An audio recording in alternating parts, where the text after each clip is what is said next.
Welcome to the third episode of the Valantic FP&A series. Today we will explore the financial long-range planning with an Anaplan. Long-range planning is the process of developing a comprehensive plan to guide an organization's decision-making throughout the next years. It thereby specifies the long-term goals of the company and the strategy how to reach them. Typically, it covers a period of 3 to 5 years. We're starting with the revenue planning. We select our customer and our product. Now we can start the yearly planning by either inputting a relative change or an absolute change, and the revenue target is calculated based on our input and the previous year revenue. Along our way, it might be that a warning pops up saying us that we will run into capacity issues with the current growth. We can now proceed or reduce our goal. In our case, we will proceed and finish off our planning. As soon as we're done with the product category planning, we can move on to the product family planning. We will select a year we want to adjust the planning for. In our case, it's fiscal year 26. And now we can see that the initial revenue target planned on product category level is already allocated to our products.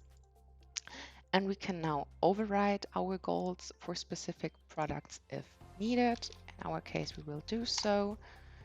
And we see that the final goal immediately changes, as well as all other products within the same category are reallocated to match our overall category goal. In case we want to stick for a product with the 10% growth, we can do so by clicking on hold. And as you can see, our final goal adjusts to the 10% and all other products are again reallocated.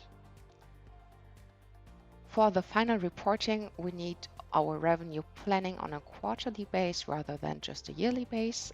Therefore, we need to select a seasonality profile, which we can do so within the drop down and then just copy it down for the other products. And as we can see, we now have our revenue planning available on a quarterly level and are ready to go to move on with the margin planning. Our margin planning is done on product family and by year, and for fiscal year 24 we already have some margin assumptions available, which we are quite confident with. So the first step is to just copy them across for the next couple of years. And we see how our graph is changing and calculating our cost of sales and our margins according to our adjustments.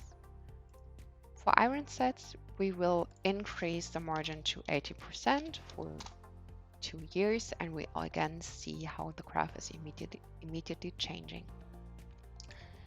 We now look on the quarters for fiscal year 26 to review our assumptions. Everything looks good and we can continue with the OPEX planning.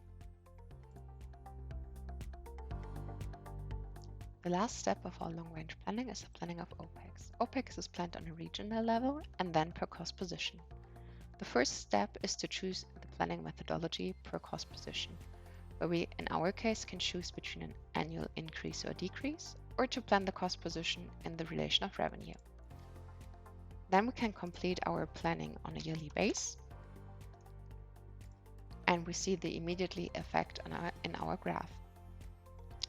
To provide OPEX planning as well on a quarterly base, we can check on our seasonality profile per cost position, where we can choose between a straight line or the prior year's seasonality. And then we are ready to go for the final reporting.